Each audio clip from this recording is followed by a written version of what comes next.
اعوذ باللہ من الشیطان الرجیم بسم اللہ الرحمن الرحیم واتخذ اللہ ابراہیم خلیلا صدق اللہ العظیم وصدق رسولہ النبی الکریم ان اللہ وملائکتہ یصلون علی النبی یا ایہا الذین آمنوا صلوا علیہ وسلموا تسلیما اللہم صل علی سیدنا و مولانا محمد معدن الجود والکرم وآلہ وبارک وسلم۔ تمام تعریفیں حمد و ثنا اللہ تعالیٰ جل مجدہ الکریم کے لیے۔ زاں بعد درود و سلام نبی محترم شفیع محتشم آقا کل ختم رسول دانائے سبل احمد مجتبیٰ جناب حضرت محمد مصطفیٰ صلی اللہ تعالیٰ علیہ وسلم کی ذات والا صفات کے لیے حمد و صلات کے بعد، عزیز دوستو، بزرگوں اور بھائیوں، حضرت سیدنا ابراہیم خلیل اللہ علی نبینا و علیہ الصلاۃ والسلام کا تذکرہ قرآن مجید نے کئی جگہوں پہ بیان فرمایا ہے۔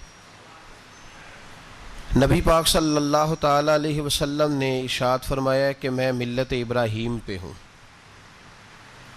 حضرت ابراہیم علیہ الصلاۃ والسلام کے سیرت کو، سوانح کو، ان کی زندگی کے واقعات کو قرآن مجید نے متعدد مقامات پہ بیان کیا ہے۔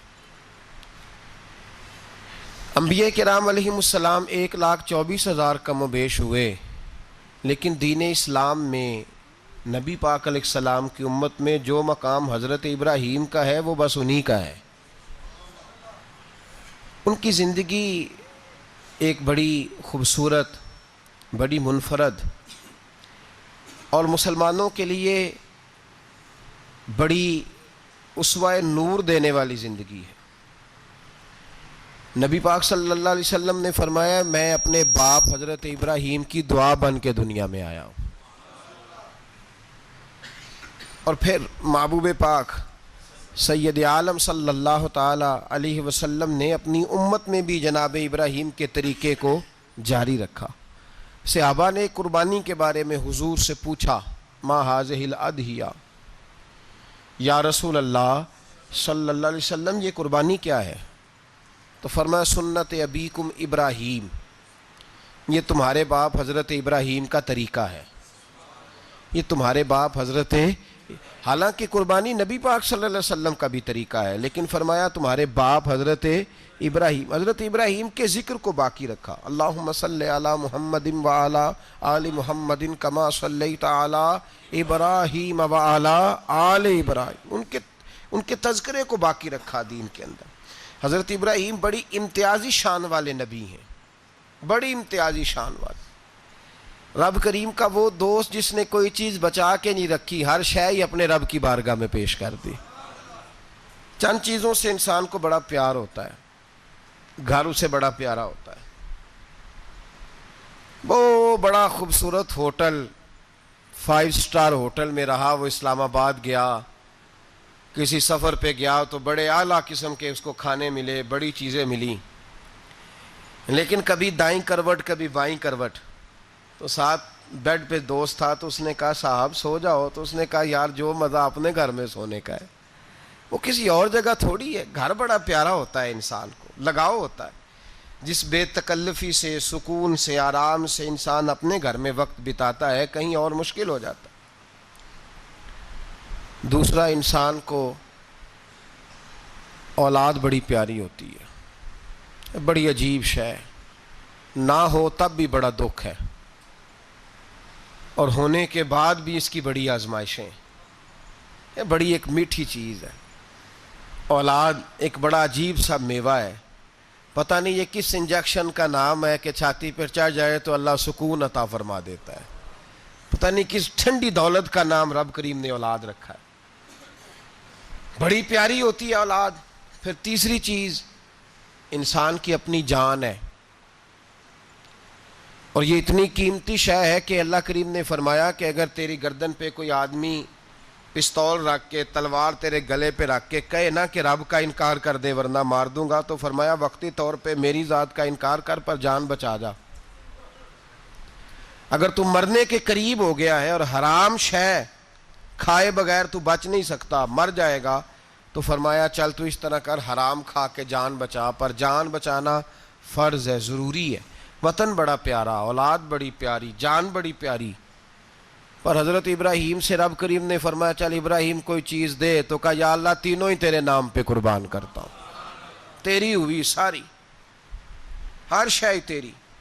حضرت ابراہیم نے دین کے لیے، آپ شہر بابل کے قریب پیدا ہوئے تھے، وہاں سے مصر آئے، مصر سے فلسطین آئے، اور فلسطین سے آ کر کے کعبہ آباد فرمایا۔ زندگی سفروں میں گزری، سفر ایک تکلیف والی چیز ہے، پر حضرت ابراہیم نے وطن چھوڑ دیا، گھر چھوڑ دیا۔ جان بڑی عزیز ہوتی ہے اصل میں نا، جب انسان جد و جہد کرتا ہے نا دین کے لیے، تو اس کے رستے میں بڑی چیزیں آتی ہیں، کبھی اولاد، کبھی گھر، کبھی باہر، کبھی حکومتیں، کبھی سیاستیں، کبھی چدراہٹیں، اس کے رستے میں بڑا کچھ آتا ہے اور اسے ہر چیز کو فیس کرنا پڑتا ہے۔ گھر کے اندر بھی جنگ ہوتی ہے اور گھر کے باہر بھی لڑائی ہوتی ہے، یہ آسان ہے ہی نہیں۔ ہم تو خیر ہتھیار چھوڑ کے پھینکنے والے لوگ ہیں، ہم بھولے بھالے لوگ ہیں، ہم کہتے ہیں میں نے تو کہا تھا مہندی نہ کرو، پر بیٹے نہیں مانے، تو بھولے جو ہوئے۔ اسی طرح حالانکہ اگر وہ بیٹا کہے نا کہ ابا جی لاؤ زندگی میں سارا کچھ میرے نام کرو، تو پھر ہم بھولے نہیں ہوتے، اور اس وقت ہم تیز ہوتے ہیں، کہتے ہیں یہ کیسے ہو سکتا ہے، ہاتھ کاٹ کے دے دوں۔ اس وقت نہیں، دین کے معاملے میں بھولے ہوتے ہیں۔ بیٹا بد مذہب کے پاس جا رہا ہے تو اس وقت ہم بھولے بھالے ہیں، کوئی عرض نہیں، لیکن اگر وہ اپنی پسند کی شادی کرے ہمیں کراس کر کے، پھر ساتھ ہی ہم تیز ہو جاتے ہیں۔ تو حضرت ابراہیم نے جب دین کے لیے نکلے تو جد و جہد کی، گھر کے اندر بھی گھر کے باہر بھی۔ آپ کے والد کا نام طارق ہے، وہ توحید پرست تھے، ایماندار تھے، پرہیزگار تھے۔ آپ کے چچا کا نام آزر ہے، وہ بت پرست تھے، بت بیچا کرتے تھے۔ حضرت سیدنا ابراہیم علیہ السلام جب میدان عمل میں نکلے تو حضرت ابراہیم علیہ السلام نے اپنے گھر سے جہاد شروع کیا، لڑنا پڑا۔ گھر کے اصولوں سے، چچا نے جو رواج بنائے ہوئے تھے اس رواج سے ٹکرائے۔ فرمایا میں اپنے گھر کے اندر یہ بت پرستی نہیں ہونے دیں گا۔ چچا کو ایک دفعہ نہیں، بار بار 100 دفعہ سمجھایا۔ آپ کا چچا بت بنا کے بیچا کرتا تھا۔ حضرت ابراہیم علیہ السلام تھوڑے بڑے ہوئے تو کہنے لگا کہ چلو میرے ساتھ، تم بھی بت بیچنے ہیں، ہمارا کاروبار ہے۔ حضرت ابراہیم ساتھ نکلے تو بت پکڑا ہے، گندے پانی کے اندر اس بت کو ڈبوتے ہیں، کہتے ہیں کسی نے خریدنا ہے تو خرید لو، نہ یہ نفع دے سکتا ہے نہ نقصان دے سکتا ہے، جو اپنا آپ نہیں بچا سکتا تمہیں کیا بچائے گا، خریدنا ہے تو خرید لو۔ چچا کہنے لگا تو کاروبار چمکا رہا ہے کہ تباہ کر رہا ہے۔ گھر میں بڑے معاملات خراب ہوئے، جھگڑے ہوئے، لیکن حضرت ابراہیم علیہ السلام ایک منٹ کے لیے بھی اپنے گھر کے اندر بھی کمپرومائز کرنے کو تیار۔ یہ تھوڑا مشکل میں نے پہلو چھیڑ دیا ہے، یہ تھوڑا مشکل پہلو چھیڑ دیا ہے۔ بڑا سمجھدار آدمی ہے پر بیوی سے پردہ نہیں کرا سکتا، سیانا ہے، پنچایت کا بندہ ہے، جو اس سے آپ کہیں گے وہ بات یہ سنائے گا، لیکن کہتا ہے نہیں جی میں نے کوشش کر لی ہے۔ کس قسم کی کوشش ہے صاحب، یہ کیسے ہو گیا؟ حضرت ابراہیم علیہ السلام نے گھر کے اندر سے فرمایا نہیں کرنے دوں گا، گھر کے اندر بھی ٹکرائے، فرمایا تم جو بھی ہو، پاش پاش کیا چچا کے اصولوں کو، اور باہر جب نکلے تو صرف علاقے کے چیئرمین سے نہیں ٹکرائے، ایم پی ایم این اے وزیر مشیر سے نہیں ٹکرائے، سپر پاور نمرود دنیا کا واحد حکمران تھا اس وقت، دوسرا کوئی حکمران ہی نہیں تھا، اکیلے حکمران سے جا کر ٹکرائے، کوئی ساتھ فوج نہیں تھی، کوئی ساتھ ان کے طاقت بظاہر دنیا داری کی کوئی نہیں تھی، پر حضرت ابراہیم جا کے ٹکرائے، اور میرے رسول پاک صلی اللہ علیہ وسلم نے سند بیان کی، فرمایا افضل الجہاد کلمۃ الحق عند سلطان الجابر، فرمایا سب سے افضل جہاد یہ ہے کہ تو ظالم بادشاہ کے سامنے کھڑے ہو کے حق بات بیان کر دے، یہ سب سے بڑا جہاد ہے، یہ سب سے افضل الجہاد کلمۃ الحق عند سلطان الجابر، سب سے بڑا جہاد۔ حضرت ابراہیم کھڑے ہو گئے، سپر پاور سے ٹکرائے۔ یہاں ہم لوگ حکمتوں کا شکار ہیں، دیکھیں گے، کریں گے، سوچیں گے، اور مولوی صاحب کو ویسے کہتے ہیں آپ پرہیز کریں سیاسی باتوں سے. بھئی اللہ کے ہر نبی نے جا کے وقت کے ظالم حکمران کو لتاڑا ہے, للکارا ہے. یہ تو مشن انبیاء ہے. حضرت سیدنا ابراہیم علیہ السلام نے جو اس کو جا کے کہا کہ تو جھوٹ بولتا ہے, تو جھوٹا ہے, تو خدائی کا دعویٰ کرتا ہے, تو بہت بڑا ظالم ہے. اور قرآن مجید نے اس ساری بات کو بیان فرمایا ہے. حضرت ابراہیم علیہ السلام سے کہنے لگا میں رب ہوں. تو آپ نے فرمایا میرا رب تو وہ ہے جو زندہ کرتا اور مارتا ہے. تو پھر آپ حق بات بیان کریں گے تو اللہ مارے گا کہ بندہ مارے گا؟ کچھ بھی نہیں ہوتا, کیونکہ زندگی موت کس کے ہاتھ میں ہے؟ اللہ کے ہاتھ میں. زندگی موت اللہ, کچھ بھی نہیں ہوتا. انسان صحیح سمت کا تعین کرے اور صحیح چلے. حضرت علی شیر خدا سے کسی نے کہا تھا کہ آپ کے بڑی دشمنی ہے, کوئی محافظ رکھ لیں. آپ فرمانے لگے موت خود بہت بڑی محافظ ہے, وقت سے پہلے آتی ہی نہیں. بڑی محافظ ہے, وقت سے پہلے. علامہ نورانی رحمۃ اللہ تعالیٰ علیہ کراچی جیسے شہر میں رہا کرتے تھے, جہاں گام پہ خطرہ تھا. لوگوں نے کہا حضرت اتنے بڑے لیڈر ہو, آپ کی جماعت کی 62 سیٹیں ہوئیں قومی اسمبلی میں, ایک ایسا وقت بھی آیا تو کوئی ایک آدمی بندوق والا. آپ فرمانے لگے مجھے ضرورت ہی نہیں, اس لیے کہ جس خدا رسول کے لیے میں نکلا ہوں وہ خود ہی حفاظت کرنے والے ہیں, ضرورت نہیں ان چیزوں. تو بھائی حضرت ابراہیم ٹکرائے, اور آپ کا انداز کیا ہے؟ جا کے کہا کہ تو نہیں, خدا وہ ہے جو زندہ کرتا. اور اس نے ایک بیوقوفوں جیسی دلیل دی. ایک آدمی کو کل پھانسی دینی تھی تو اس کو بلایا, کہنے لگا تجھے کب پھانسی ہے؟ اس نے کہا کل. کہنے لگا جا تجھے آزاد کیا, زندگی دی, اس کو چھٹی دے دی. ایک عام آدمی بیچارہ بیٹھا تھا, اس کو پکڑ کے نا کہنے لگا اس کی گردن اڑا دو. کہنے لگا دیکھ لو میں بھی زندہ کرتا اور مارتا ہوں, وہ جو کل مرنے والا تھا میں نے زندہ کر دیا ہے, اور جس کو پتہ ہی نہیں تھا کہ میں نے مرنا ہے اسے پکڑ کے میں نے مار دیا ہے. یہ بیوقوفوں جیسی دلیل ہے. حضرت سیدنا ابراہیم علیہ السلام چاہتے تو اسی وقت دلیل توڑ دیتے کہ تو کیا بیوقوفوں جیسی بات کر رہا ہے, اگر تو زندگی دیتا ہے تو مرے ہوئے میں جان ڈال کے دے جس کو تو نے مارا ہے. لیکن حضرت ابراہیم نے دیکھا کہ بیوقوف ہے, بیوقوفوں سے بحث نہیں ہوتی, دلیل بدل لی جاتی ہے, ان کی عقل کے مطابق بات کی جاتی ہے. حضرت ابراہیم فرمانے لگے میرا رب وہ ہے جو سورج مشرق سے نکالتا ہے اور مغرب میں غروب کرتا ہے. تو اگر رب ہے تو مغرب سے نکال کے مشرق میں غروب کر. فبہت الذی کفر, کافر لاجواب ہو گیا, اس کے پاس اس چیز کا کوئی جواب نہیں تھا. علامہ اسماعیل حقی نے خوبصورت فقرہ لکھا ہے, خوبصورت جان ڈال دی ایک جملہ کہہ کے. حضرت سیدنا علامہ اسماعیل حقی رحمۃ اللہ علیہ فرمانے لگے چونکہ نمرود بیوقوفوں جیسی باتیں کر رہا تھا, اگر وہ یہ کہہ دیتا نا کہ میں سورج کو نکالتا ہوں مشرق سے,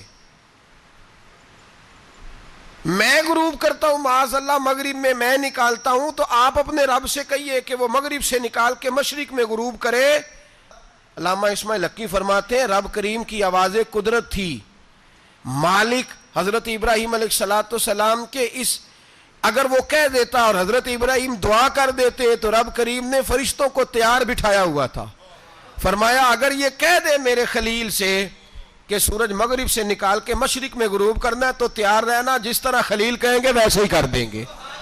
واتخذ اللہ ابراہیم خلیلا, ابراہیم ہمارا دوست جو ہوا, جیسے کہے گا ویسے کر دیں گے. حضرت سیدنا ابراہیم علیہ السلام کی باتوں کا جب جواب نہ دے سکا, دلیل نہیں بندہ دیتا, پھر لڑائی کرتا ہے, پھر جھوٹے موٹے اعتراض کرتا ہے. دلیل ختم ہوتی ہے تو لوگ ذاتیات پہ اترتے ہیں, کہتے ہیں یہ کھانستا صحیح نہیں, دیکھتا صحیح نہیں. دلیل ختم, اب ذاتیات پہ اترے, کہنے لگے مجھے پتہ چلا ہے کہ یہ فلانی جگہ گیا تھا تو وہاں جا کے اس نے اس طرح کیا ہے.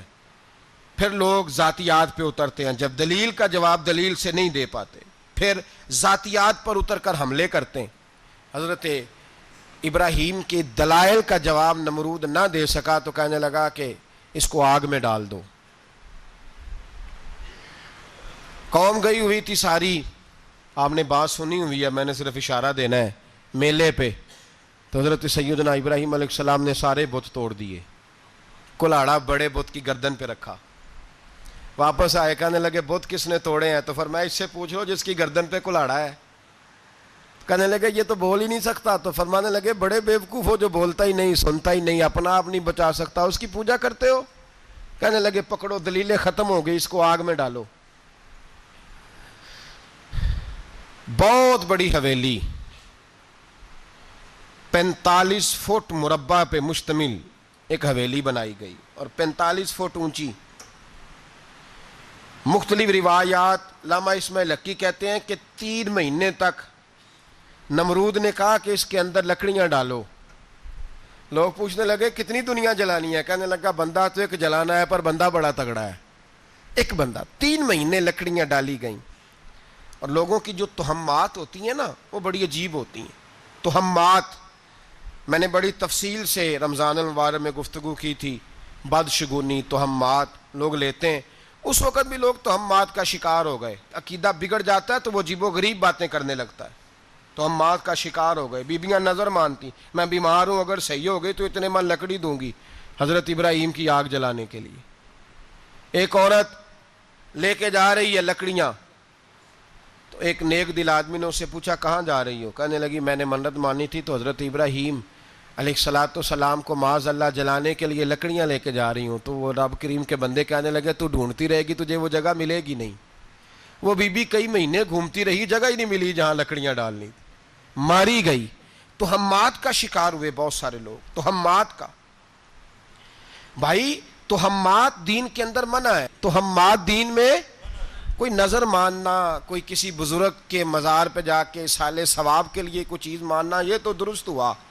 لیکن غیر شرعی نظریں مان لینا کہ میں آگ کے گرد چکر لگاؤں گا, میں جناب وہاں جا کے یہ والا تماشا کروں گا, میں دھاگا باندھوں گا, میں رسا کاٹوں گا, میں وہاں گندے ہو سے پانی پیوں گا, ان کی شریعت اجازت, یہ تہمات ہیں, بدشگونی ہے. دین میں ان کی کوئی گنجائش. آپ نظر ماننے سے پہلے بھی کسی عالم سے رابطہ کریں کہ میں منت مانگنے لگاؤں تو کیسے ماننی چاہیے, اس کا طریقہ پوچھیں. ایسے ہی غلط چیز کی منت تھوڑی مان لی جائے گی. بہرحال آمدام برسر مطلب حضرت ابراہیم کے لیے آگ جلائی گئی. 45 فٹ اونچی آگ ہے, پرندہ بھی اوپر سے گزرتا ہے تو نیچے گر جاتا ہے جل کے. اتنے دن لگا کے آگ جلائی گئی. اب حضرت ابراہیم کو جلایا جانے لگا ہے. یہاں تو موجیں ہیں نا, جو کسی ادارے کا سربراہ ہے اس کے لیے موج ہے, کسی جگہ آفیسر بن گیا تو موج ہے, پیر صاحب کے لیے موج ہے, علامہ صاحب کے لیے موج ہے, خطیب صاحب کے لیے موج ہے. جلنا کس کو پڑتا ہے؟ وہ علی کوئی نہیں رہا اللہ ماشاء اللہ. وہ لوگ گزر گئے جو تکلیفیں سہ کے کام کرتے تھے, گزر گیا زمانہ. حضرت سیدنا ابراہیم علیہ السلام کو جلایا جانے لگا ہے تو اب اتنی بڑی آگ ہے تو ڈالیں کیسے؟ شیطان نے تجویز دی کہ منجنیق بناؤ. منجنیق, بڑے بڑے بانس باندھ کے ان کے نیچے رسا باندھو. وہ جس طرح جھولنے کے لیے جھولا بنایا جاتا ہے, اس طرح ایک منجنیق پرانے زمانے میں اس میں پتھر رکھ کے پھینکے جاتے تھے دشمنوں پہ. وہ منجنیق بنائی گئی کہ دور سے حضرت ابراہیم کو پھینکیں گے. ہاتھ حضرت ابراہیم کے باندھ دیے, پاؤں مبارک باندھ دیے, پوری زمین پہ ایک نام لینے والا خدا کا. اور اس کو آج رسیوں میں جکڑا ہوا ہے. جب پھینکا جانے لگا نا آگ میں, حوریں رونے لگیں, فرشتے تڑپنے لگے, اے اللہ یہ کیا ہونے لگا ہے؟ ایک تیرا خلیل اور وہ بھی آگ میں. فرمایا جاؤ جا کے اس سے کہو اگر تمہاری مدد لیتا ہے تو اسے بچاؤ. ہوا کا فرشتہ آیا, کہا ابراہیم اگر تو کہے. او بھائی, ان چیزوں کو کہانی سمجھ کے نہ سنا کریں, یہ داستان نہیں, یہ وہ طریقے ہیں جو ہمارے رسول نے ہمیں اپنانے کا حکم ارشاد فرمایا ہے. جو عقیدے, یہ وہ نظریات ہیں جو ہمیں اوڑھنے کو کہا گیا. اپنے رب کریم کی رضا پہ راضی رہنے کے یہ وہ خوبصورت مواقع ہیں صوفیاء نے جن کو بنا کر سمجھا کر ہم تک پہنچایا ہے. یہ ہے اہل طریقت کی باتیں. وہ کہتے ہیں یار جس حال میں رکھے راضی رہنا ہے. حضرت ابراہیم علیہ السلام کو پھینکا جا رہا ہے, فرشتہ آیا, اے اللہ کے خلیل اگر حکم دو تو اتنی ہوا چلاؤں کہ نمرودی جل جائیں سارے, آگ ان پہ پھینک دی جائے. آپ نے فرمایا تو جا, تجھ سے مجھے کوئی کام نہیں. تھوڑی دیر کے بعد پانی کا فرشتہ آیا, کہا حضور اتنی بارش برساؤں گا کہ آگ بجھ جائے گی. فرمایا تو جا, تجھ سے کوئی کام نہیں. اب جب منجنیق میں رکھ دیے گئے, آگ میں جانے کا لمحہ ہے, تیاری ہے, حضرت جبریل امین حاضر خدمت ہوئے. کہا ابراہیم کوئی حاجت؟ فرمایا تجھ سے کوئی نہیں. کہا چلو مجھ سے نہیں تو رب کریم سے ہی بات کر لو, مجھے پتا ہے میں چھوٹا ہوں, آپ مجھ سے مدد کیوں لوگے, رب کریم سے ہی بات کر لیں. تو حضرت ابراہیم کہنے لگے جبریل یہ بتا, رب کو نہیں پتا اس کا خلیل کس حال میں ہے, اسے نہیں پتا میں کس حال میں ہوں. میرے ہاتھ بندے ہیں، پیر بندے ہیں آگ میں، اسے نہیں پتا؟ بتایا تو اسے جاتا ہے جسے خبر نہ ہو۔ تو اگر اسے پتا ہے تو اگر وہ جلانے پہ راضی ہے تو میں بھی جلنے کو تیار ہوں، میں تیار ہوں۔ اسے کہو ٹھیک ہے۔ حضرت سیدنا ابراہیم علیہ السلام کو منجنیق میں ڈال کے جو پھینکا آگ میں، یا نار کونی بردم و سلاما علی ابراہیم، اللہ نے فرمایا اے آگ میرے ابراہیم پہ ٹھنڈی بھی ہو جا اور سلامتی والی بھی ہو جا۔ حضرت ابراہیم کو 2 فرشتوں نے بٹھا دیا زمین پہ، پھول کھلے ہیں، کونپلیں مہک رہی ہیں، کلیاں خوشبو دے رہی ہیں۔ حضرت ابراہیم نے سر سجدے میں رکھ دیا، سبحان اللہ والحمد للہ ولا الہ الا اللہ واللہ اکبر۔ حضرت ابراہیم اللہ کی تسبیح پڑھنے لگے، رب کریم کا شکر بجا لانے لگے۔ نکلے وہاں سے، کچھ دن گزر گئے، نکلے، حکم ہو گیا ابراہیم علاقہ چھوڑ دو۔ حضرت ابراہیم علیہ السلام وہاں سے نکل کے مصر آئے، چچا کے پاس ٹھہرے۔ انہوں نے اپنی بیٹی جناب سارہ کا نکاح کر دیا۔ کچھ آگے بڑھے تو ایک ظالم بادشاہ سے ٹکرائے، اس نے ایک شہزادی، ایک بادشاہ کی بیٹی قید کی ہوئی تھی، جناب ہاجرہ نام تھا، ان کو قید سے چھڑا کے ساتھ لائے۔ حضرت لوط علیہ السلام بھی ساتھ، یہ 4 لوگوں کا قافلہ چلا، فلسطین میں جا کے پڑاؤ ڈالا، گھر بار چھوڑا، تبلیغ شروع ہوئی۔ حضرت ابراہیم کے گھر میں 2 خواتین ہیں، ایک آپ کی بیوی ہیں، ایک حضرت ہاجرہ ہے، اولاد کوئی نہیں، بڑا میوہ ہے میٹھا۔ گھر وہی آباد ہوتا ہے جس میں بچے روتے ہیں، گھر ہوتا ہی وہ ہے جس میں بچوں کی چنچناہٹ ہوتی ہے، بھن بھناہٹ ہوتی ہے۔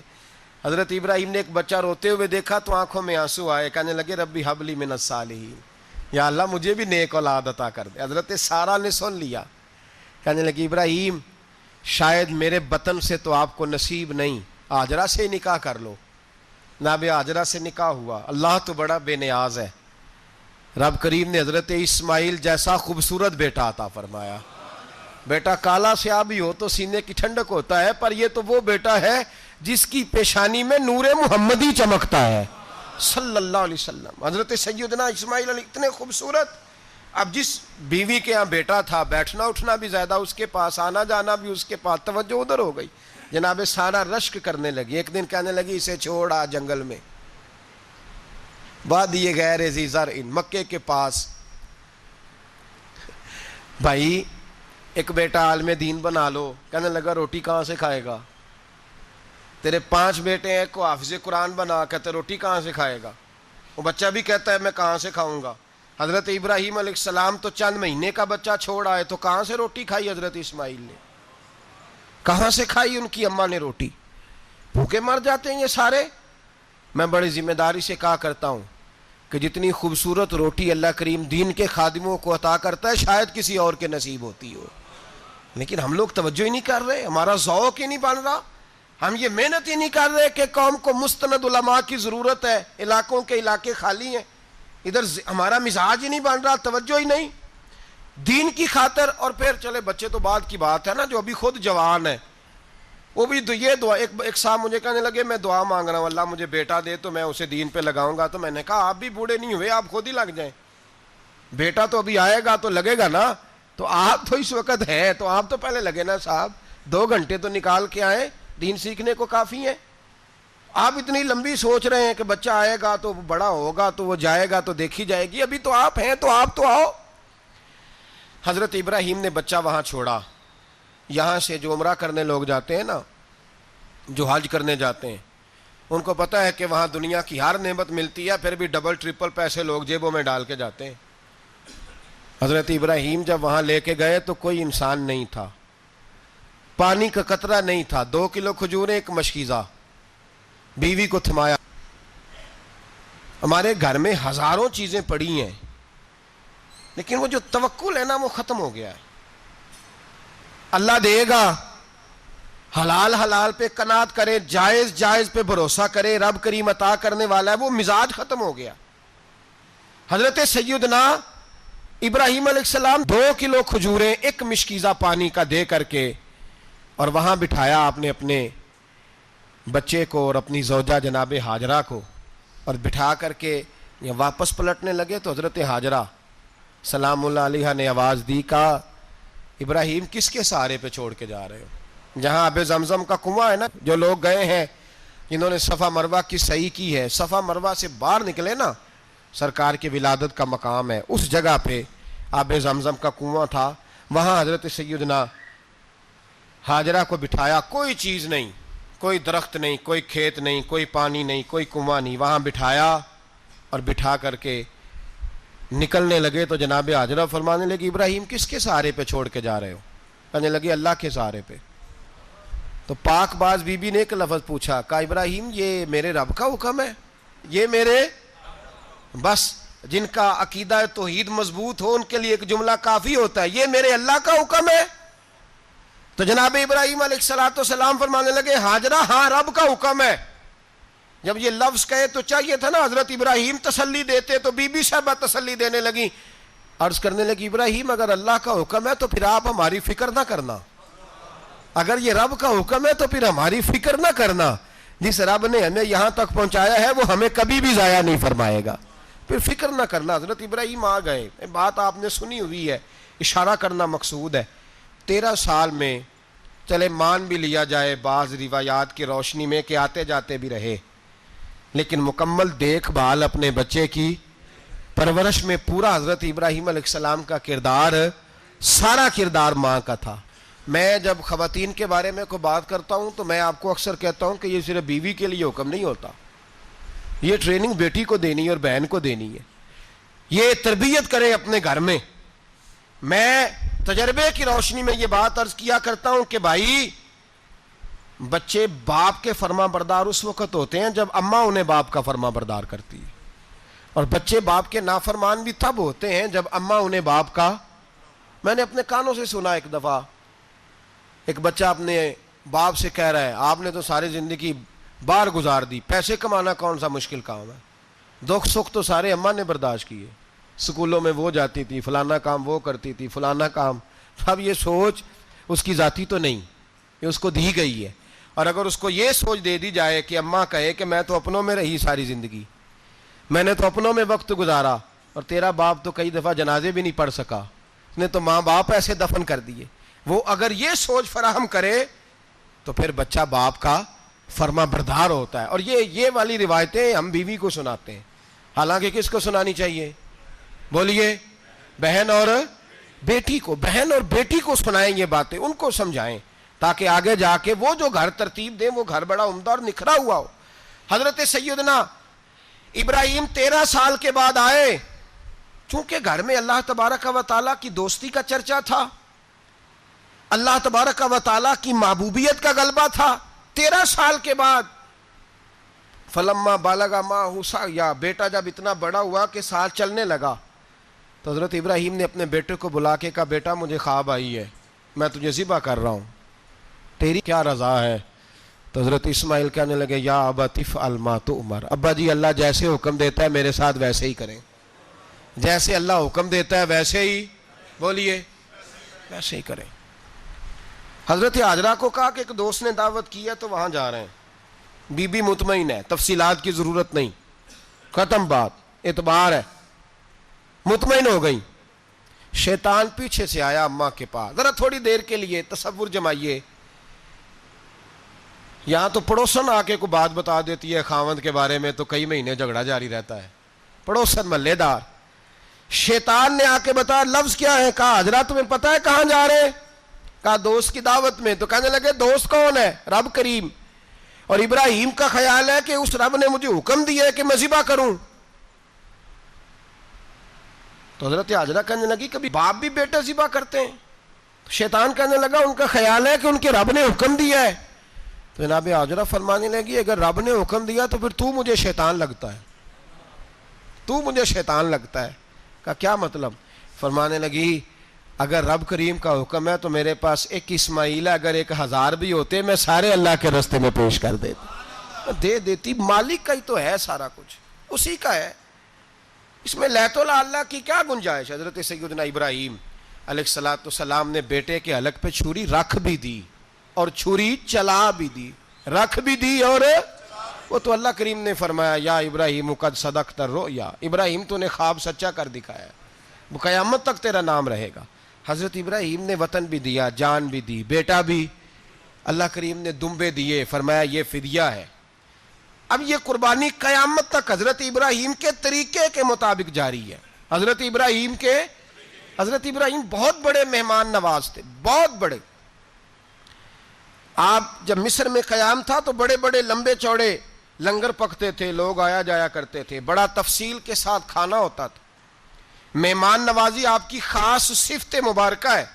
ہمارے ہاں بھی مہمان نوازی ہوتی ہے امیروں کی, بلکہ اب تو مہمان نوازی اس طرح کی ہے کہ کل تیری میرے پاس دعوت ہے اور پرسوں میری تیرے پاس ہے.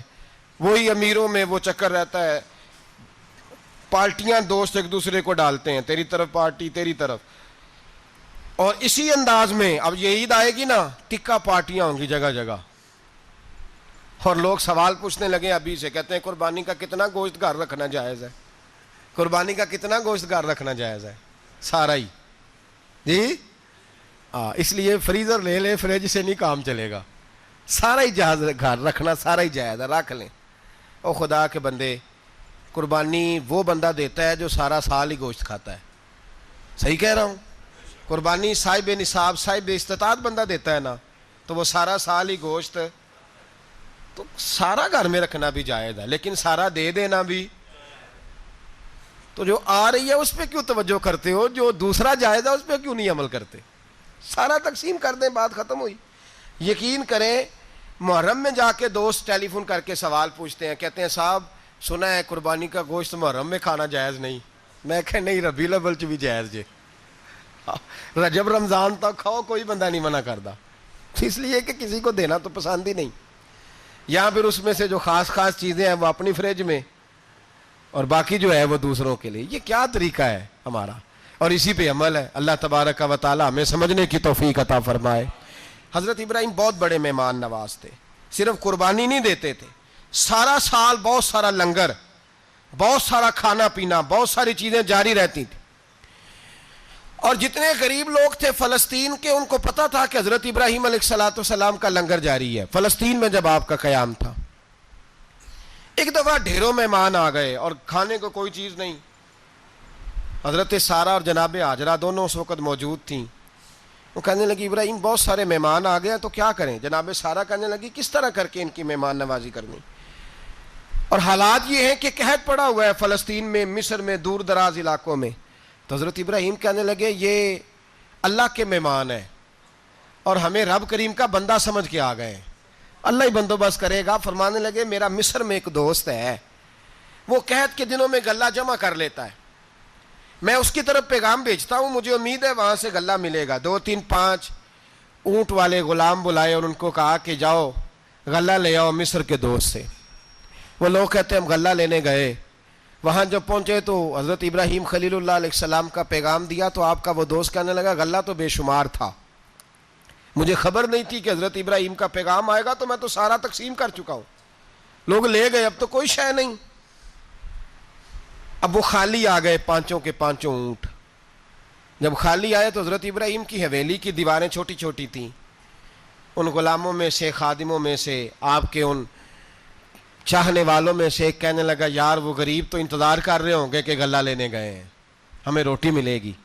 چھوٹی چھوٹی دیواریں ہیں, وہ جب دیکھیں گے نا خالی آ گئے تو انہیں تکلیف ہوگی. اس طرح کرو بوریوں میں ریت بھر لیتے ہیں, ریت بھر کے لے جاتے ہیں, بعد میں اندر رکھ کے انہیں سمجھا بہلا لیں گے یا حضرت ابراہیم کو بتائیں گے, وہ خود ہی ان لوگوں کی دل جوئی فرمائیں گے.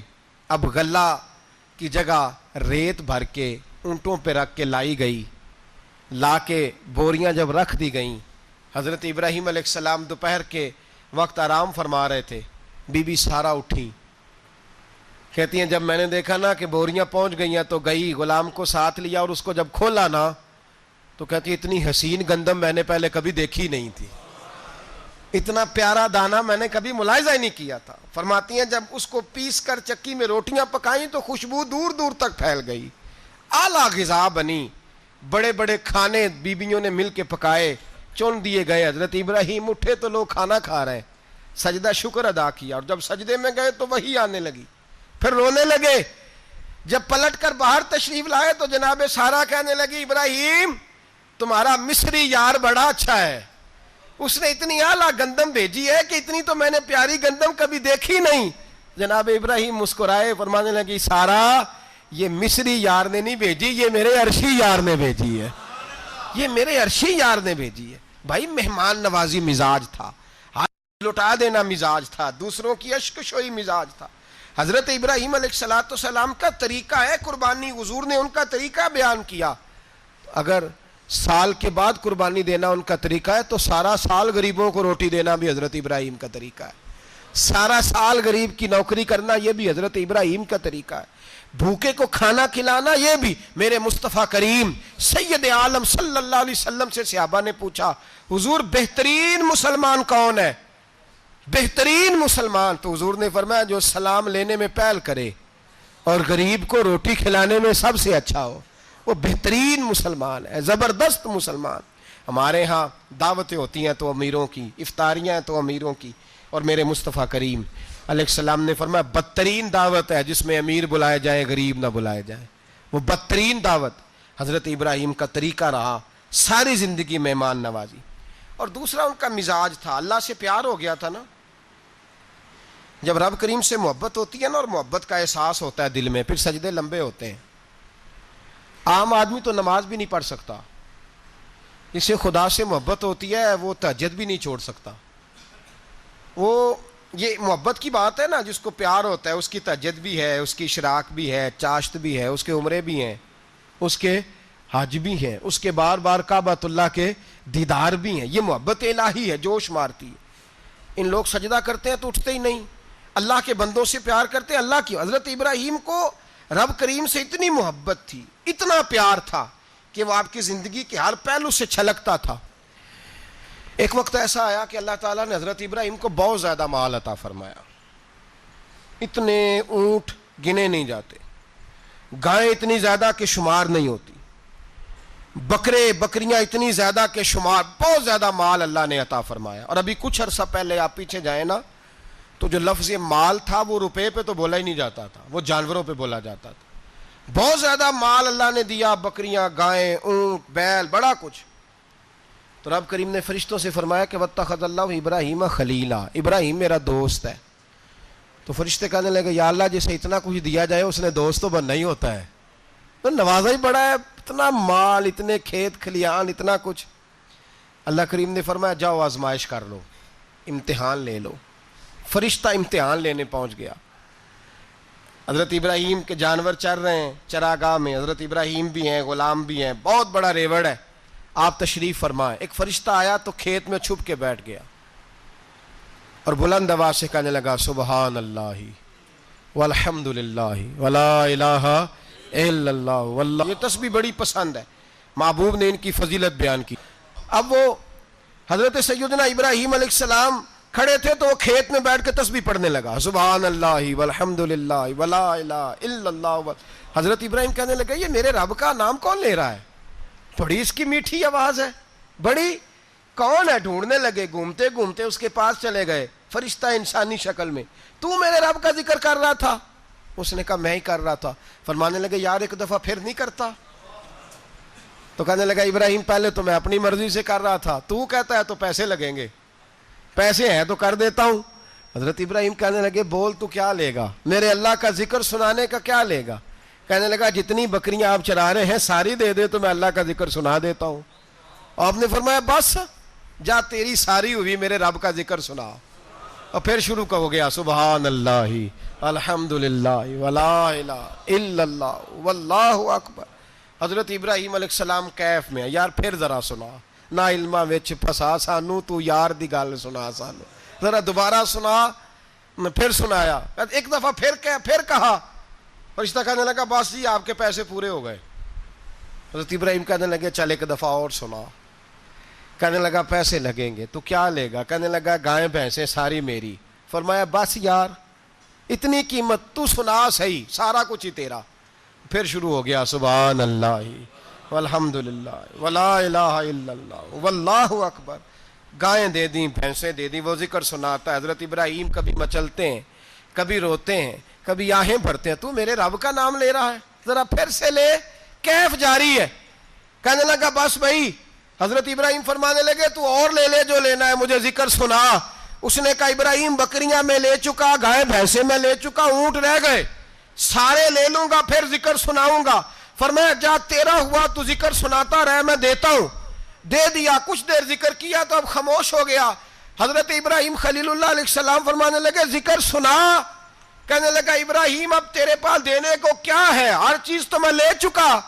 آپ فرمانے لگے یہ گائے بھینسیں بکریاں چرانے کے لیے تجھے کوئی نوکر ملازم بھی تو چاہیے نا, تو اس طرح کر مجھے رکھ لے, میں روٹی نہیں مانگوں گا, کھانا نہیں مانگوں گا, تو اللہ کا ذکر سناتا رہنا, میں تیرے جانوروں کی نوکری کرتا رہوں گا. حضرت ابراہیم علیہ السلام نے جب یہ کہا نا, فرشتے کی آنکھوں میں آنسو آ گئے. تر دامنی پہ شیخ ہماری نہ جائیے, ہم دامن نچوڑ دیں تو فرشتے وضو کریں. فرشتہ رو پڑا اور کہنے لگا ابراہیم مجھے سینے سے لگاؤ, آپ واقعی اس قابل ہیں کہ اللہ آپ کو اپنا دوست بنائے, واقعی اس قابل ہے کہ رب آپ کو اپنا. حضرت ابراہیم علیہ السلام کا خدا سے محبت کرنے کا نرالا انداز. اور میرے بھائی یہی محبت انہیں میرے مصطفیٰ سے بھی تھی. ایک نبی گھر بنا رہا ہے, دوسرا بنوا رہا ہے. حضرت اسماعیل علیہ السلام پتھر اٹھا اٹھا کے لا رہے ہیں, جناب ابراہیم بنا رہے ہیں. جب خانہ کعبہ بن گیا تو کہنے لگے ربنا وابعث فیہم رسولا, اے اللہ اب اسے بسانے کے لیے اپنا آخری رسول بھی عطا فرما. نبی پاک فرماتے ہیں میں دعا ہوں حضرت ابراہیم کی. یہ قربانی حضرت ابراہیم کا طریقہ ہے. حضور نے اگرچہ نبی پاک کی اپنی سنت تھی, یہ بھی کہہ سکتے تھے سنتی و سنت ابیکم ابراہیم, میری سنت ہے اور تمہارے باپ ابراہیم کی سنت ہے. یہ نہیں فرمایا. جب صحابہ نے کہا قربانی کیا ہے, فرمایا سنت ابیکم ابراہیم, یہ تمہارے باپ ابراہیم کی سنت ہے. ہر صاحب نصاب پر قربانی واجب ہے. جو زکوٰۃ کا نصاب رکھتا ہو اس پر قربانی واجب ہے, یعنی ضروریات سے زیادہ اتنے پیسے جتنے پیسوں سے زکوٰۃ فرض ہوتی ہے, اتنے پیسے جس آدمی کے پاس قربانی سے پہلے پہلے آ جائیں اس آدمی پر قربانی کرنا واجب ہے. بکرا, چھترا, دمبا 1 سال کا یا دمبا 6 مہینے کا ہو پر اتنا بڑا محسوس ہوتا ہو کہ لگے کہ 1 سال کا ہے, اس کی قربانی ہو سکتی ہے. جانور میں کوئی عیب نہیں ہونا چاہیے, اتنا کمزور نہ ہو کہ ذبح جہاں اسے کرنا ہے وہاں وہ چل کے جا نہ سکے, اتنا کمزور جانور نہ ہو, اس کے اندر بظاہر کوئی اتنا بڑا نقص نہ پایا جاتا ہو, کانا نہ ہو, لنگڑا نہ ہو, کوئی اس کی ہاتھ نہ کٹے ہوئے ہوں, ایسا نقص جو واضح ہو. بکرا 1 سال کا, گائیں اور بھینس یہ 2 سال کی, اونٹ 5 سال کا.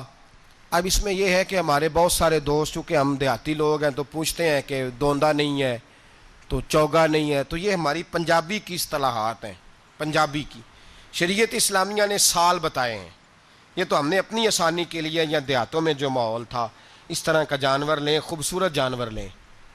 جو نصاب ہے وہ بھی میں نے آپ کو بتایا, لیکن ایک اور پہلو بھی ہے. نبی پاک صلی اللہ علیہ وسلم پہ زکوٰۃ کبھی فرض نہیں ہوئی, کبھی حضور پہ زکوٰۃ فرض نہیں ہوئی. نبی پاک صلی اللہ علیہ وسلم کے پاس اتنا سرمایہ کبھی اکٹھا ہوا ہی نہیں کہ زکوٰۃ فرض ہو. لیکن نبی پاک کے صحابہ فرماتے ہیں کہ مدینے کے 10 سالوں میں اللہ کے رسول نے ہر سال قربانی فرمائی ہے, ہر سال قربانی دی. اور جس سال حضور حج کرنے گئے اس سال اللہ کے نبی نے 63 اونٹ ذبح فرمائے. اور حضور صلی اللہ علیہ وسلم جب اونٹ ذبح کرنے لگتے نا تو صحابہ کہتے ہیں اونٹ خود دوڑ کے حضور کے سامنے آ کے لیٹ جاتا, اور نبی پاک اسے ذبح کرتے اور فرماتے ہیں ایک دوسرے کو دھکے دیتے اونٹ کے, پہلے میں نے جانا ہے ذبح ہونے کے لیے, پہلے میں نے. انہیں پتا تھا کہ جو مصطفیٰ کے ہاتھوں ذبح ہوگا وہ تو دائمی زندگی پا جائے گا, یہاں بھی وہاں بھی زندہ. 63 اونٹ ذبح کیے. ایک اونٹ میں کتنی قربانیاں ہوتی ہیں؟ 7. اب 63 کو 7 سے ضرب دو گے تو کتنی بنے گی؟ اور پھر نبی پاک صلی اللہ علیہ وسلم نے 10 سال مدینہ منورہ میں قربانی دی, ہر سال. اب وہ 63 اونٹ, ایک اونٹ میں 7 قربانیاں, ہر سال یہاں قربانی. اور مولا علی شیر خدا فرماتے ہیں نبی پاک 2 قربانیاں دیتے. میں نے کہا حضور 2 جانور ذبح کر رہے ہیں آپ, تو حضور نے فرمایا ایک میری طرف سے ایک میری امت کی طرف سے, غریبوں کی طرف سے. اور حضرت علی کو حضور نے وصیت فرمائی تو 2 دیا کرے گا. یا رسول اللہ صلی اللہ علیہ وسلم میں غلام ہوں, خادم ہوں. حضور نے فرمایا علی ایک تو نے اپنی دینی ہے, ایک میری طرف سے دینی ہے. 2 قربانیاں. مولا علی نے بھی ساری زندگی 2 قربانیاں دی. حضرت علی بھی مال کے نصاب نہیں تھے, اپنا مکان ہی نہیں تھا, کوئی کاروبار نہیں تھا, کئی دن فاقے رہتے تھے. پر قربانیاں کتنی دیتے تھے؟ 2۔ ہمارے پاس ویسے اگر سسرال میں، میکے میں، کزنوں میں کچھ شادی ہو جائے تو 50-60 ہزار کا خرچہ برابر ہے، وہ پکا ہے۔ اور قربانی کی باری غریب ہو گئے، سارے ہی غریب ہو گئے، کہتے نہیں یہاں مشکل ہے۔ او خدا کے بندے، اللہ کے ساتھ تجارت کر، اس کے رستے میں 1 دے گا، رب تجھے 70 گنا اضافہ کے ساتھ عطا فرمائے گا۔ قربانی مال کے نصاب پہ ہے، کوشش کیا کریں کہ اللہ کے رستے میں جب دینا ہو پھر لیت اللہ سے بچیں، خوبصورت جانور لائیں۔ جن کو اللہ نے توفیق دی ہے ان کے لیے نصیحت ہے، جن کو اللہ نے توفیق دی۔ میں نے اپنے حضرت صاحب کو دیکھا ہے، وہ کہتے تھے کئی جانور اللہ نے بڑا نوازا ہے، کہتے ایک میرا ہے، ایک میرے ماں کا، ایک میرے باپ کا ہے، ایک میرے فلاں استاد صاحب کا، ایک میرے پیر صاحب کا ہے، یہ جانور غوث اعظم جیلانی کا نام کا دے رہا ہوں۔ اور پھر ایک بڑا خوبصورت جانور بندھا ہوتا اور حضرت خود ان کو چارہ ڈال رہے ہوتے، تو حضور یہ کیا ہے؟ فرمانے لگے یہ میں رسول اللہ کے نام پہ قربان کروں گا، یہ نبی پاک کے نام پر قربان کیا جائے گا۔ جن کو اللہ نے حیثیت دی ہے وہ کوشش کریں اپنے محبوب کی طرف سے بھی قربانی کریں، نبی پاک کے نام کی قربانی دے، خوبصورت سا جانور پیارا، پھر اس کی خدمت ہو، پھر اس کی قربانی دی جائے اور نبی پاک کے نام پر قربانی دی جائے۔ حضور نے خود وصیت فرمائی حضرت ابو بکر صدیق کو، قربانی بڑا حسین عمل ہے، اور میرے نبی پاک صلی اللہ علیہ وسلم نے ناراضگی بھی فرمائی، ذرا خوگر حمد سے تھوڑا سا گلا بھی سن لے۔ میرے حبیب نے فرمایا جو طاقت کے باوجود قربانی نہ کرے وہ ہماری عیدگاہ میں عید کی نماز پڑھنے نہ آئے، وہ نہ آئے۔ اور یا رسول اللہ جو کرے گا، فرمایا قربانی کے جانور کا خون کا قطرہ بعد میں زمین پہ گرے گا، اللہ اس کے سارے گناہ پہلے معاف فرما دے گا، اللہ اس کے سارے گناہوں کو بخشے گا۔ قربانی کریں، خوبصورت انداز میں کریں، اللہ کی رضا کے لیے۔ بزرگوں نے لکھا ہے 3 حصے کرو گوشت کے، ایک گھر میں رکھو، ایک رشتہ داروں میں بانٹو، پڑوسیوں میں بانٹو، اور تیسرا فقط غریبوں کو دو۔ لیکن میں اکثر یہ سوچتا ہوں کہ ہمارے ہاں قربانی کرتا ہی وہ ہے جن کے گھر میں ہر جمعرات کو چھوٹا گوشت پکتا ہے، اور جن کے گھر میں ہفتے میں 3 دفعہ مرغی کا گوشت پکتا ہے، وہی تو قربانی دینے کے قابل ہوتے ہیں۔ تو وہ بھی اگر قربانی کے بکرے میں سے بھی تیسرا رکھنا چاہیں تو اجازت تو ہے، میں نے کہا سارا رکھنے کی بھی اجازت ہے، لیکن اگر آپ مہربانی کریں، کوشش کریں کہ یار ہم تو سارا سال ہی کھاتے ہیں، اور ہمارے ہاں جو گوشت تقسیم ہوتا ہے نا وہ بھی باری لگی ہوئی ہے، ادھر سے پلیٹ آئی تھی گوشت کی تو ادھر سے بھر کے چلی گئی، بھئی اس نے کی ہے، اس کو بار بار گوشت دینے کا کیا مطلب ہے؟ آپ یہ دیکھیں عزیزوں میں، رشتہ داروں میں، اور میں اگر تھوڑا سا آپ کی توجہ کرانے میں کامیاب ہو جاؤں تو سفید پوش لوگوں کو دیکھیں، کچھ سفید پوش ہیں، سفید پوش جن کے اوپر قرضے ہیں، بیماریوں نے جکڑ لیا ہے، گھر میں بڑے بڑے سخت مریض آ گئے ہیں، سفید پوش پہلے دیا کرتے تھے۔ آپ ان سے پوچھتے ہیں صاحب قربانی، تو بات کو ٹالتے ہیں، وہ کہتے ہیں سوچ رہا ہوں کوئی حصہ ڈال جائے، پردہ پوشی کرتے ہیں، کہتے ہیں کہیں حصہ رکھا ہوا ہے، پردہ پوش۔ اکثر وہ لوگ قربانی نہیں دے پاتے، اکثر دیا کرتے تھے اب نہیں دے پا رہے، کیوں؟ اس لیے کہ مشکلات ایسی آ گئیں۔ ان لوگوں کا خیال کریں، ان کے گھروں تک گوشت پہنچا کے آئیں، ان پر توجہ کریں۔ وہ سفید پوش آدمی کبھی ذکر نہیں کرے گا، کچھ تو ایسے ہیں جو خود پہنچ جاتے ہیں کہ ہمیں گوشت دیا جائے، لیکن کچھ سفید پوش ہیں لا یسألون الناس الحافا، اللہ فرماتے ہیں کچھ لوگ لپٹ لپٹ کے سوال نہیں کرتے، سفید پوشی کا بھرم رکھتے ہیں، کا مزاج نہیں۔ ان کی طرف دیکھیں، اپنے رشتہ داروں کو دیکھیں، خاص کر ان رشتہ داروں کو دیکھیں جن کا آپ کو پتہ ہے کہ غریب ہیں، مجبور ہیں، ان کے گھروں میں گوشت بھیجیں۔ غریب بیٹیوں، غریب بہنوں کا خیال کریں، اس طرف متوجہ ہوں، ان کے ساتھ اس نے سلوک کریں، اس طرف آپ لوگ خیال کریں۔ اللہ ہمیں سمجھنے کی توفیق عطا فرمائے۔